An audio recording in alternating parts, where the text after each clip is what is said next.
प्यारे बच्चों नमस्कार, आपका स्वागत है हमारे YouTube चैनल जय क्लासेस पर। आगे बढ़ते हैं आज के टॉपिक के साथ। कल हमने पव ने आपको करा दी थी, आज एक टॉपिक है आर्द्रता।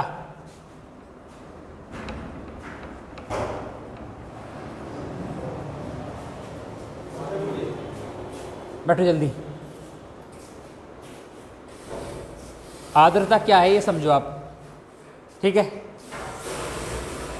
आर्द्रता है वायु में विद्यमान जल वाष्प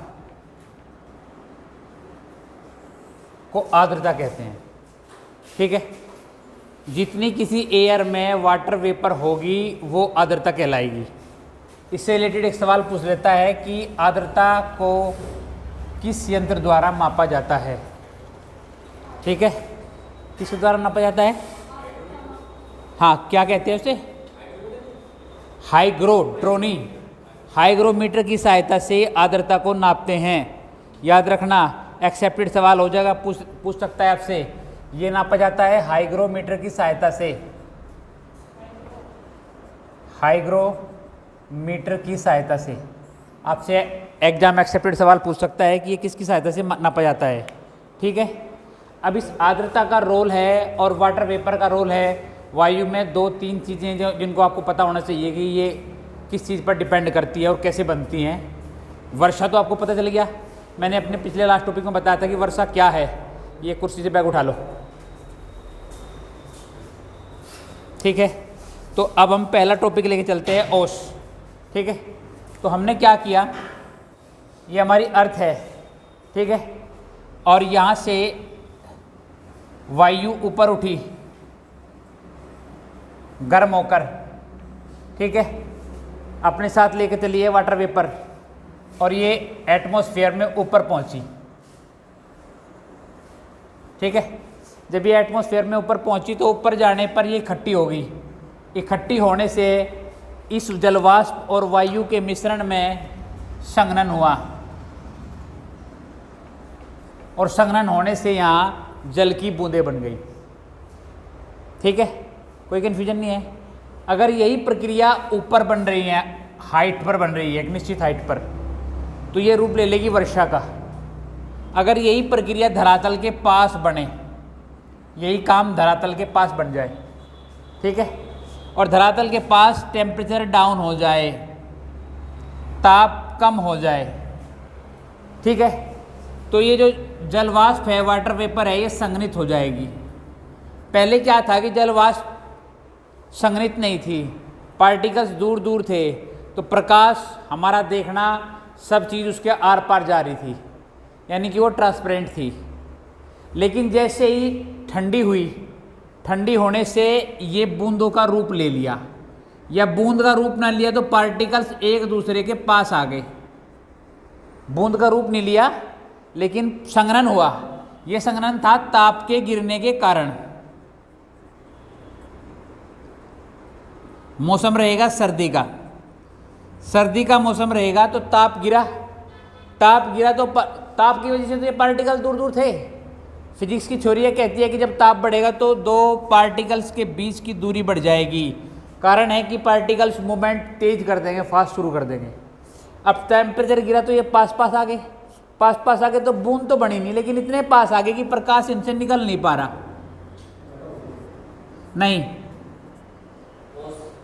नहीं, हाँ, तो ये कोहरा बनेगा। समझो मेरी बात को, मैं क्या बोल रहा हूं। बात समझ में आई? कोहरा क्या है, ठीक है। जब ये वाटर वेपर टेम्परेचर डाउन होने के कारण एक दूसरे के पास पास आए पार्टिकल्स, तो प्रकाश इनसे पार होना बंद हो गया और इन्होंने रूप ले लिया कोहरे का, ठीक है। यही कोहरा जब नीचे की गर्म हवा के संपर्क में आया अथवा सूर्य का ऊपर से सौर विकिरण इस कोहरे पर पड़ा, ठीक है, तो ये ओस के रूप में जमीन पर गिरा। दबाव नीचे से कम हो जाता है जो इन बूंदों को ऊपर लेकर जाएगा। जा नहीं पाती, ऊपर से टेम्परेचर हो जाता है, टेम्परेचर होने से वो मेल्ट हो जाता है, मेल्ट होकर ओस की बूंदों के रूप में ज़मीन पे गिरता है। यहाँ से मैंने आपको दो चीज़ डिफाइन कर दी, एक कोरा और एक मैंने ओस। बोलो कोई कन्फ्यूजन है क्या? नहीं है, कोई डाउट नहीं है, बात समझ लो। ऐसा क्यों हुआ कि इस परत पर टेम्परेचर डाउन हो गया, जो अब तक पूरे साल डाउन नहीं था, अब डाउन कैसे हो गया वो? एक बार ये भी समझ लो, किसी को इस बात का कन्फ्यूजन ना हो कि अभी तक ये देखा जा रहा था कि टेम्परेचर जो था हाई था और वाटर वेपर ऊपर जा रही थी, ऊपर जाके संघनन होता था, फिर नीचे बारिश के रूप में आती थी। लेकिन सर्दी में ऐसा क्या हुआ, सर्दी के सीजन में, कि यहाँ वाटर वेपर नीचे ही बढ़नी शुरू हो गई, या नीचे ही वो फिर धुंध का रूप ले लिया उसने। तो होता ये है कि वो सर्दी और गर्मी के सीजन में एक डिफरेंस होता है। सर्दी के सीजन में जो धूल के कण होते हैं वो धरातल पर स्थित रहते हैं, कारण है एयर भारी, हवा भारी हो जाती है और धूल के कण धरातल पर रहते हैं। गर्मी के सीजन में ये धूल के कण ऊपर रहते हैं, हवा की गर्म हवा रहती है और गर्म हवा इन्हें ऊपर उठाती है। ठीक है, क्लियर हो गया? जब अर्थ का विकिरण, अर्थ की ऊष्मा बाहर निकलने का प्रयास करती है तो ये उसे वापस लौटा देते हैं। धूल के कण, पार्थिव विकिरण, अगर पार्थिव विकिरण हो रहा है तो उस पार्थिव विकिरण को धूल के कण वापस अर्थ पर लौटा देते हैं। ठीक है, इस कारण से अर्थ का जो ताप है गर्मी में ज़्यादा होता है टेम्परेचर। ठीक है, इसके उलट अगर हम सर्दी का सीजन लें तो जो पार्टिकल्स है धूल के, वे नीचे ज़मीन पर रखे हुए हैं, अर्थ के सरफेस पर टिके हुए हैं, और यहाँ से जो पार्थिव विकिरण होगा वो आसानी से ऊष्मा पृथ्वी से बाहर जा सकती है। इस कारण से टेम्परेचर, ताप जो है वो निगेटिव लो हो जाएगा। समझ में आ गई बात? यानी कि यहाँ क्या था कि अर्थ के सरफेस के पास ताप ज़्यादा था, सर्दियों में अर्थ के सरफेस के पास ताप कम। जब यही ताप कम हो जाएगा तो यहाँ से उठने वाले वाटर वेपर, जमीन से जाने वाले वाटर वेपर, यही ताप कम होने के कारण संघनित हो जाएंगे अर्थ के आसपास ही, और वो रूप ले लेंगे कोहरा, कुआसा अथवा धुंध का। ठीक है, और जब यही धुंध अर्थ की गर्म और ऊपर से सन के इफेक्ट के कारण गर्म होगी, दाब कम होने के कारण ये वापस अर्थ पर ही गिर जाएगी, और वापस अर्थ पर गिर जाएगी तो ये रूप ले लेगी आपका ओस का। क्लियर हो गया? कोई दिक्कत नहीं है। एक फेमस चीज़ हमारे यहाँ उत्तर भारत में पड़ती है, पाला। पाला क्या है? गुड, आपकी बात सही है, आपने ठीक बताया, जो बताया सही बताया। पाले में बर्फ पड़ती है। तो होता ही है कि जैसे ही ये जल वाष्प ऊपर जाएगी अर्थ के सरफेस के पास ही, टेम्परेचर इतना लो हो जाएगा कि ये सीधी जल वाष्प से वाटर वेपर, बूंद, जो वाटर वेपर है ये बूंद नहीं बनती, सीधी आइस, बर्फ में कन्वर्ट हो जाती है। ठीक है, और ज़मीन पर बर्फ़ की हल्की लेयर, क्यों? क्योंकि जल वाष्प होती है कम, और जल वाष्प कम होने से ज़मीन पर बर्फ़ की हल्की लेयर। सर्दियों के सीज़न में जब हम खेत में जाते हैं तो पेड़ों पर, पत्तियों पर बर्फ़ की एक हल्की लेयर मिलती है पड़ी हुई, जिसे हम पाला कहते हैं। ठीक है, कारण ये है कि कंडेंसेशन, संघनन जो है फास्ट हो जाएगा। जब संघनन फास्ट होगा तो जल वाष्प बूंद बनने की बजाय डायरेक्ट फ्रीज हो जाएगी, और डायरेक्ट फ्रीज होगी तो वो सीधी जमेगी, और जमेगी तो सीधी वो भारी हो जाएगी, सीधा अर्थ पर पड़ेगी और एक पतली लेयर बिछ जाएगी। ठीक है, तो मैंने मौसम की ये 3-4 चीज़ें आपसे डिस्कस कर ली, कोहरा और चीज़ों के बारे में धीरे धीरे बात कर ली। अब बात करते हैं आपसे, मौसम की चल रही, बादल की चल रही, वर्षा की हमने कर ली। एक चीज़ होती है कृत्रिम वर्षा।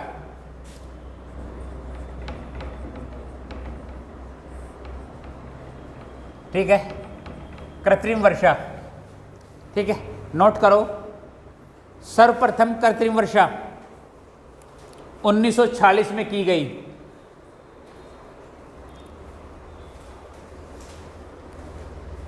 इसमें प्रयोग किया जाता है, हाँ जी, AGI, या इसमें प्रयोग किया जाता है शुष्क CO2। सबसे पहली जो कृत्रिम वर्षा की गई वो 1946 में। भारत कृत्रिम वर्षा का कोई प्रयोग नहीं करता। पूरी दुनिया में सबसे अधिक कृत्रिम वर्षा करवाने वाला देश है चीन। 2 प्रकार से कृत्रिम वर्षा की जा सकती है। कुर्सी दे दो भाई।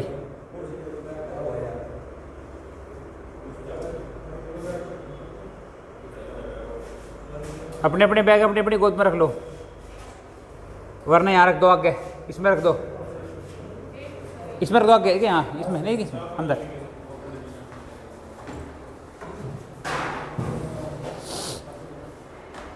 तो मैं क्या बात कर रहा था आपसे,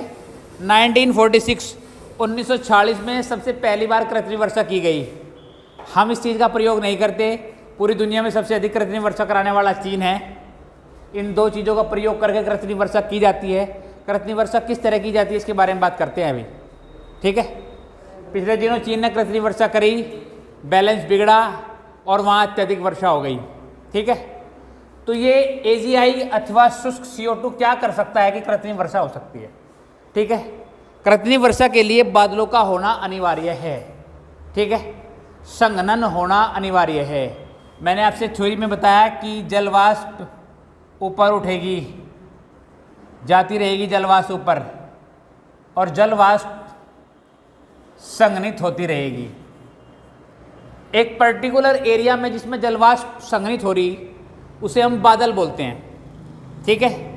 बादल डिफरेंट टाइप के होते हैं और अर्थ से इनकी डिफरेंट लेयर होती है। आज बता दूंगा कि बादल किस किस लेयर में होते हैं, ठीक है। तो इस पर्टिकुलर क्षेत्र में जब ये जलवाष्प इकट्ठी होगी तो इसने बादल का रूप ले लिया। कोई दिक्कत नहीं है, कोई कन्फ्यूजन नहीं है। तो यहाँ जलवाष्प संघनित हो रही, इसकी क्षमता है, इसकी क्षमता से अधिक जलवाष्प जब इसके पास हो जाएगी, ठीक है, या जल की बूंदें इसकी क्षमता से अधिक जब इसके पास हो जाएगी तो ये नीचे आ जाएगी बूंदों के रूप में, ठीक है। जितनी जलवाष्प इस बादल को चाहिए या जितनी बूंदें इस बादल की क्षमता है, अगर इतनी इसे मिल गई तो इसे संतृप्त अवस्था कहेंगे। बादल की संतृप्त अवस्था, ठीक है। संघनन अगर धीरे धीरे हो रहा है, संघनन अगर धीरे धीरे हो रहा है तो बूंदें भी धीरे धीरे, तो बारिश धीरे धीरे ही आएगी और एवरेज बारिश चलती रहेगी। अगर संघनन फास्ट कर दे, फास्ट हो जाए, तो उस प्रक्रिया में बारिश भी तेज हो जाएगी। तो यहाँ जो जलवाष्प है AGI अथवा शुष्क CO2 ठंडी होती है, ध्यान रखना। इनके डालने से क्या करते हैं, हम बादल की अपर लेयर पर इनका स्प्रे कर देते हैं। प्रोसीजर ये है कि या तो हम किसी लॉन्चर के जरिए ब्लास्ट कर दें बादल की अपर लेयर पर AGI का अथवा CO2 का, ठीक है, या फिर हम क्या करें, हम करें हेलीकॉप्टर को ले जाए बादल की अपर लेयर के ऊपर और उससे स्प्रे कर दे, तो अपर लेयर का टेम्परेचर और डाउन हो जाएगा। जब टेम्परेचर डाउन हो जाएगा तो संघनन की क्रिया क्या हो जाएगी, फास्ट।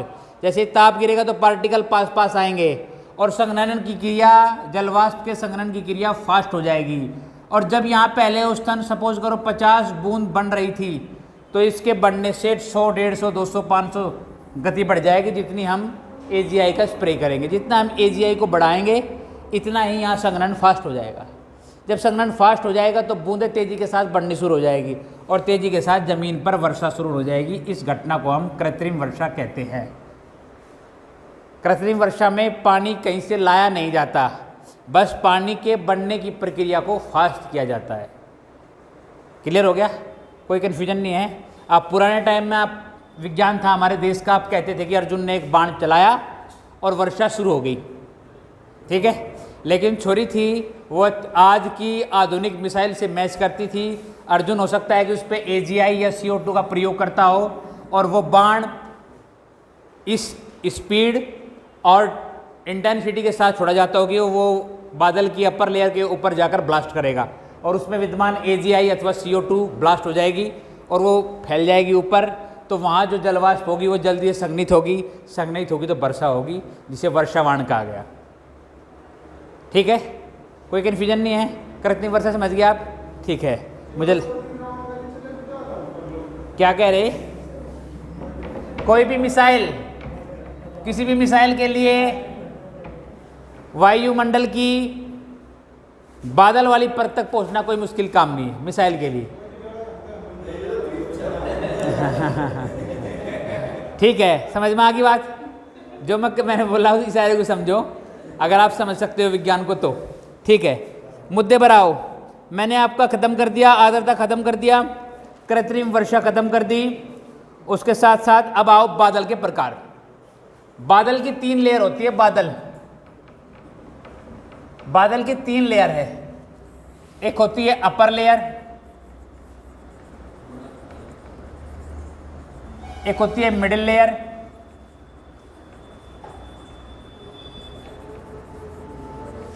एक होती है लोअर लेयर।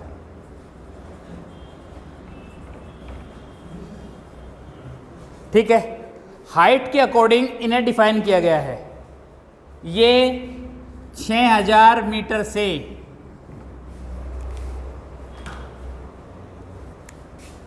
20,000 मीटर तक होती है। जो अपर लेयर है वो 6000 मीटर से 20,000 मीटर तक होती है। जो मिडिल लेयर होती है वो 2500 से 6000 मीटर तक होती है। और जो लोअर लेयर होती है वो सरफेस से 2500 मीटर तक होती है। ये समझो, 20,000 है ये। मैंने बोला 20,000, लिखा बेशक 2,000 का होगा। मैंने बोला है 6000 से 20,000, 2500 से 6000, और तीसरी आपकी मैंने बताई आपकी। ठीक है, अब चलो, इसके 3 पार्ट होते हैं। एक होता है पक्षाभ, एक होता है पक्षाभ स्तरीय।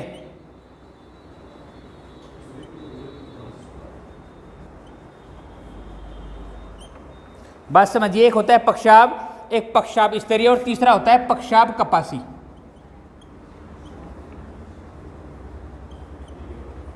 तीनों लेयर, चाहे पक्षाभ हो, चाहे पक्षाभ स्तरीय है, चाहे पक्षाभ स्तरीय कपासी हो, इन तीनों लेयर का जो कलर होता है वो सफ़ेद होता है। पहली बात। दूसरी बात, इन तीनों लेयर के जो बादल होते हैं वो छिद्राए हुए होते हैं।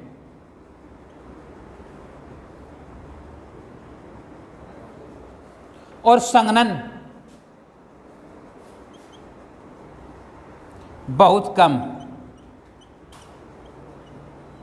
और क्या? और वर्षा के लिए बहुत कम जिम्मेदार होते हैं। बोलो, समझ में आई क्या बात? मैंने क्या बताया आपको? मैंने बताया कि ये तीनों लेयर जो है, बादल दूर दूर है, बादल दूर दूर है, छिद्राए हुए है, इसका मतलब है इनके बीच में संघनन नहीं हो रहा। दूसरी बात क्या होगी? दूसरी बात मैंने ये बताई कि ये रंग में सफ़ेद होंगे। ठीक है। तीसरी बात ये बताई कि किसी भी प्रकार की वर्षा के लिए जिम्मेदार नहीं होते। 3 स्तर होते हैं इनके, बात ख़त्म। ठीक है, अब चलते हैं इनका। ये है उच्च स्तरीय बादल और दूसरा है उच्च कपासी। ध्यान रखना, कपासी तीनों जगह है। कपासी क्या है इसके बारे में बात करेंगे। ठीक है, इनका रंग होता है भूरा। हाँ, ये अपर लेयर है इसकी भी, और ये इसकी लोअर लेयर है। ये सबसे अपर लेयर है इसकी, ये मिडिल है इसी की, और ये इसी की लोअर लेयर है। ठीक है, जहाँ भी कपासी आएगा सबसे ज़्यादा संभावनाएं हैं बारिश कराने की। ठीक है, और कपासी का मतलब होता है रुई के जैसा, रुई के समान बादल होता है कपासी बादल। ठीक है, अब मैंने कहा उच्च स्तरीय, और ये तुलनात्मक दृष्टि से इनसे ऊंचे होते हैं और इनसे कम हाइट पर होते हैं। इनका रंग भूरा, इनका रंग काला। जितना आप नीचे आते चले जाएंगे बादलों में संघनन बढ़ता चला जाएगा। एक बादल से दूसरे बादल, वाटर वेपर्स के पार्टिकल्स के डिस्टेंस कम होती चली जाएगी। जब हम यहाँ पहुँचेंगे तो जो इनके इस तरह के बादल होते हैं इनको भी 3 लेयर में बांटा गया है। जो 2 लेयर है बीच वाली, सेकंड एंड थर्ड, ये वर्षा के लिए सबसे अधिक जिम्मेदार होती है। इसे आप lower layer of water vapour कह सकते हैं। इन बादलों के नाम नहीं, इसमें जो महत्वपूर्ण स्थान है वो कपासी का है, निम्न कपासी बादल। अगर आप इसमें लेंगे तो आप ले लेंगे निम्न कपासी बादल। क्लियर हो गया? तो ये 2 लेयर जो है वर्षा के लिए सर्वाधिक जिम्मेदार होती है, अत्यधिक संघनन होता है। अगर आपसे पूछा जाए कि विक्षोभ सबसे अधिक पैदा कहाँ होता है, तो विक्षोभ सबसे अधिक पैदा यहाँ होगा। जैसे बिजली का टकराना, जैसे एक बवंडर का पैदा होना, वो इस लेयर में पैदा होगा और अर्थ की ओर मूवमेंट करेगा। ठीक है, तो बादल की 3 स्थिति थी, ये भी मैंने आपसे डिस्कस कर ली। अब इसके बाद चलते हैं बादल का फटना। बादल का फटना क्या है, बता दूं? ठीक है, एक घटना है, आप सुनते रहते हैं कि बादल फट गए। गुड, वेरी गुड, ज़्यादा नहीं, वहीं फटते हैं। ठीक है, वेरी गुड। एक मैंने कहा बादल का फटना घटना, एक आदमी ने पीछे से बताया कि एयर करंट जो होता है लो है। मेरा उससे सवाल है कि एयर करंट क्यों लो है? आपने एक बात जवाब दिया, मैं एग्री हूं आपकी बात से, बादल के फटने के लिए एयर करंट लो होने का बड़ा कोज है, बढ़िया बात है उसकी बिल्कुल। लेकिन मैंने पूछा एयर करंट लो क्यों है और पहाड़ों पर ही क्यों लो है? क्यों बादल फटते हैं तो पहाड़ों पर फटते हैं? आओ जरा मैं इस पूरी बात को स्पष्ट कर देता हूं, ध्यान दो जरा, मेरी बात पर ध्यान दो। नहीं, एयर करंट लो होने का मतलब, सुनो मेरी बात, हर बात पे ऐसा मत करो, बात समझो। ये बादल है, संघनन हो गया, ठीक है। जो हवाएं इस तरफ बहेंगी, ध्यान देना, क्या नाम है अपना? नाम बता भाई। हाँ, क्या है? दीपक। दीपक जो इस तरह बह रही उन्हें कहेंगे हम पवन। ये पवन है, इस तरह बहेंगी। अगर अर्थ से चलने वाली हवाएं परपेंडिकुलर मूवमेंट करती है इस तरह, तो उन्हें हम एयर करंट कहते हैं। ठीक है, कल मैंने एयर करंट समझाया था और मैंने एयर करंट की थ्योरी का प्रयोग वहाँ किया था जहाँ वाटर वेपर से ओला बनता है। ठीक है, तो ये क्या होता है कि एकदम से बूंदे पृथ्वी पर ना गिरे, इस पर ये एयर करंट प्रेशर बनाए रखती है नीचे से ऊपर की ओर। अगर किसी विषम परिस्थिति में ये एयर करंट हट जाए, अदरवाइज एयर करंट बहुत लो हो जाए, तो ये जो जल है, जो जल की बूंदें हैं, ये एकदम से पृथ्वी पर गिरेगी। हाँ, और इस घटना को बादल का फटना कहते हैं। अत्यधिक वर्षा होता यह है कि अत्यधिक वर्षा होती है, इस कारण ऐसा होता है। ठीक है, अब ये लगातार बात चल रही है कि एयर करंट वहीं क्यों है पहाड़ों पर। तो एयर करंट बनता है अर्थ से जनरेट होने वाली परपेंडिकुलर एयर के कारण। होता यह है कि पहाड़ों पर बड़े और घने वृक्ष होते हैं। ठीक है, क्लियर हो गया? घने और बड़े वृक्ष होने के कारण वहां घने जंगल हो, समझ रहे मेरी बात? और इन घने जंगलों के कारण अर्थ से चलने वाली अर्थ करंट कैसी हो जाती है?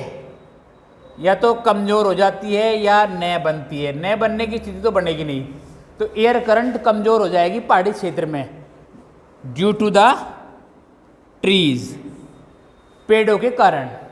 तो यहाँ से एयर करंट लो हो जाएगा। एयर करंट लो होने के कारण फिर पहाड़ी क्षेत्र में अधिक वर्षा होगी, और इस घटना को हम बादल का फटना कहते हैं। जब वर्षा अधिक हो, अधिक पानी वर्षा के रूप में पृथ्वी पर गिरे, इसे हम बादल का फटना कहते हैं। किसी का कोई डाउट हो तो पूछो।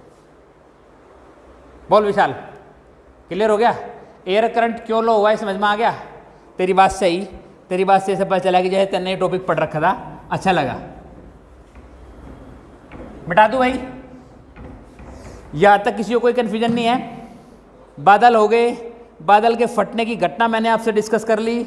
सिलेबस देखता रहता हूँ बीच बीच में मैं, ताकि कुछ छूटे ना, कोई ये ना कहे कि ये चीज़ छूट गई, ठीक है। और फास्ट कर देंगे और ज़्यादा सिलेबस खींचेंगे। अब एक घटना है वायु का संचरण।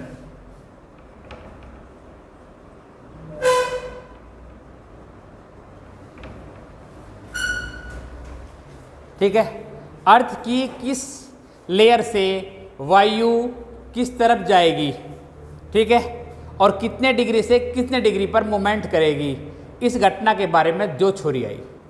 एक थ्योरी दी हेली नाम के व्यक्ति ने और एक थ्योरी दी हेडली एंड फेरल। ये 2 व्यक्ति आए, ठीक है। इसने हेली ने जो थ्योरी दी, हेली की थ्योरी कहती है सिंगल सेल, माने एकल सेल। थ्योरी को क्या बोलते हैं? हाँ, सही सही सही, एकल सेल सिद्धांत दिया। और हेडली और फेरल ने जो दिया वो दिया त्रि सेल सिद्धांत, ठीक है। इसके अंदर वायु 0 डिग्री से 90 डिग्री तक मूव होती है। इसके अंदर वायु 3 चरणों में 0 से 30, 30 से 60 और 60 से 90, इन 3 चरणों में मूव होगी। मैं बना कर दिखाऊंगा इसका ग्राफ, ठीक है। ये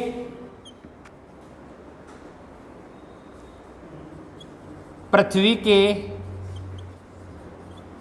घूर्णन की ठीक ठीक व्याख्या नहीं करता, और ये घूर्णन एवं हवाओं पर प्रभाव की ठीक ठीक व्याख्या करता है।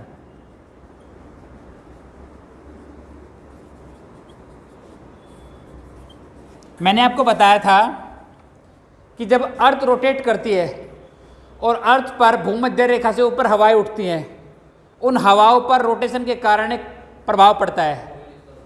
उस प्रभाव को क्या कहते हैं? ठीक है, कॉरियोलिस प्रभाव या कॉरियोलिस बल। यानी कि ये कॉरियोलिस बल को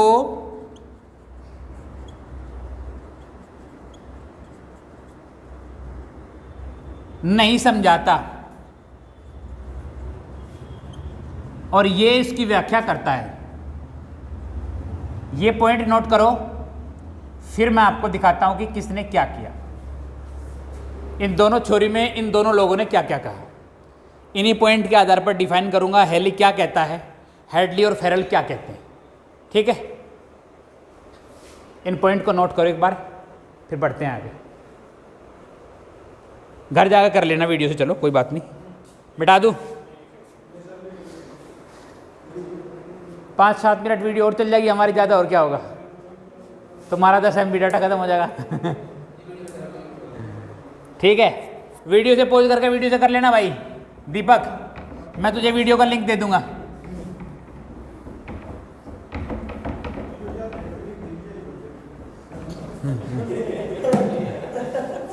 आओ जरा देखिए, मैंने कहा जान दो। हेली आया,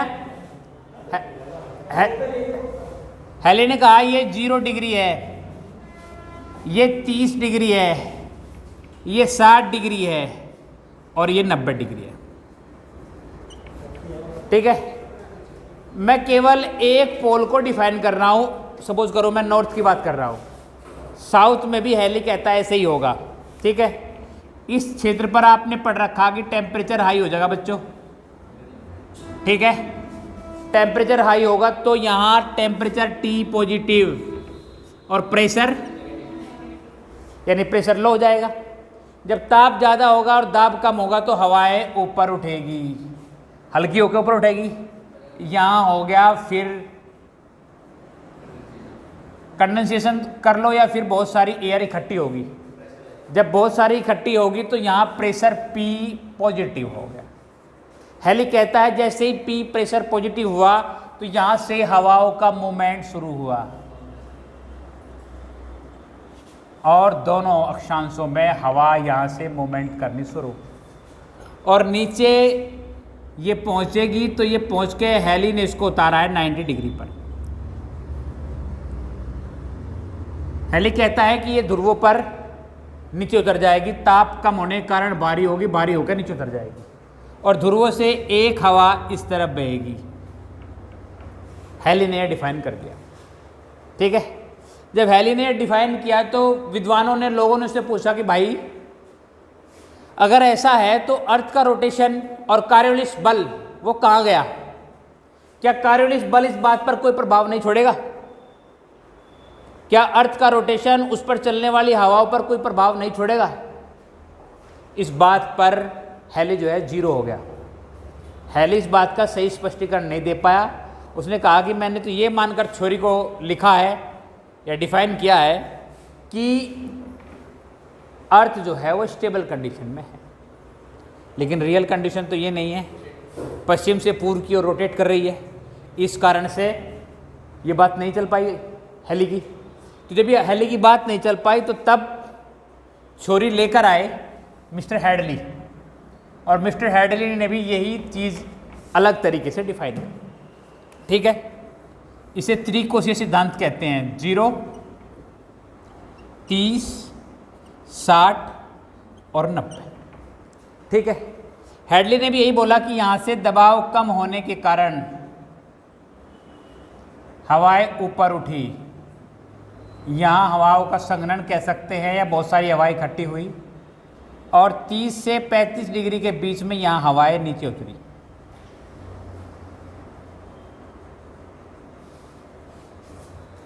ठीक है, ये जो हवाएं इस तरफ मूवमेंट की, इनकी स्पीड है बहुत ज़्यादा, इन्हें जेट स्ट्रीम बोलते हैं। स्पीड ज़्यादा होने के कारण जेट स्ट्रीम।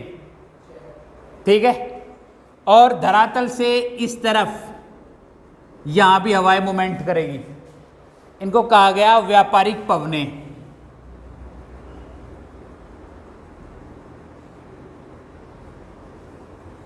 Trade air. ठीक है, रीजन ये है स्टेबल है, फिक्स है, एक ही डायरेक्शन में चलती है, इस कारण से इनको ट्रेड एयर बोलते हैं। बाद में इनका नाम व्यापारिक पवनें पड़ गया हमारे ट्रांसलेशन के अकॉर्डिंग। ठीक है, यहाँ तक कोई कन्फ्यूजन नहीं है। और इस सेल को पहले वैज्ञानिक के नाम पर क्या दिया गया? हैडली। हैडली सेल दिया गया।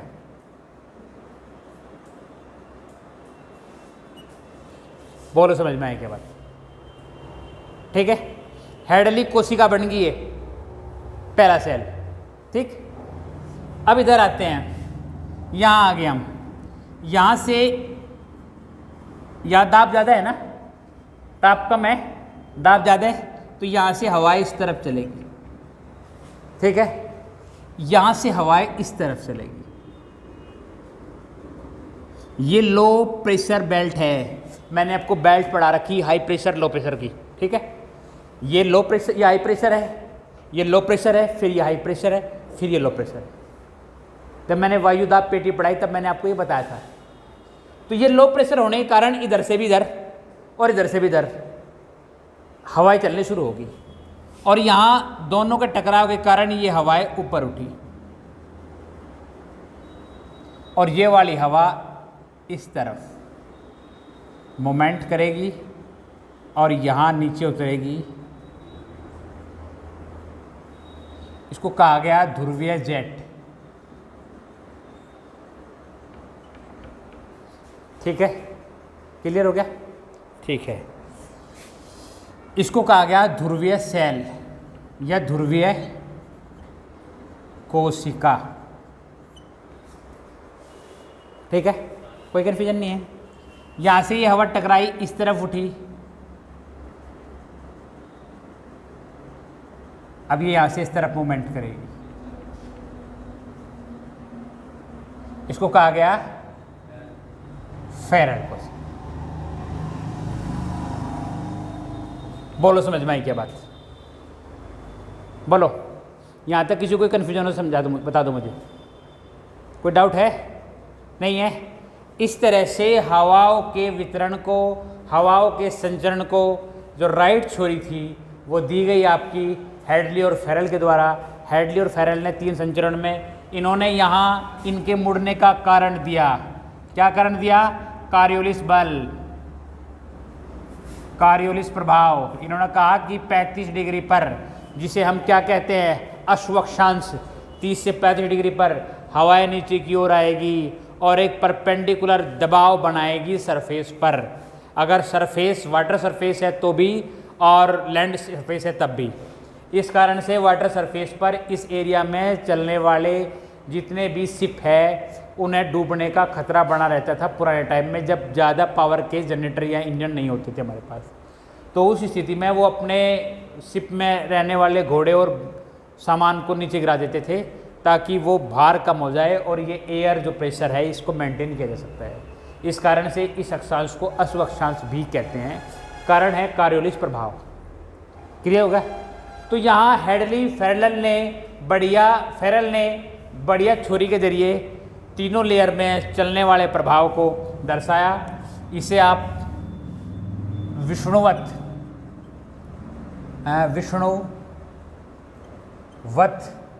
जेट या फिर उष्ण जेट भी कहते हैं।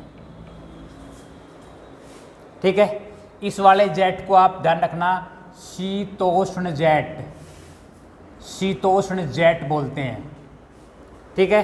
जेट इसलिए कहा जाता है क्योंकि इन हवाओं की स्पीड बहुत ज़्यादा होती है। ठीक है? स्ट्रेट रहती है, किसी भी प्रकार के डस्ट पार्टिकल या किसी भी प्रकार के अवरोध को इनका सामना इन्हें नहीं करना पड़ता, जिस कारण से भी इनकी स्पीड जो है बढ़ जाती है। ठीक है? बताओ कोई कन्फ्यूजन हो तो। ठीक है?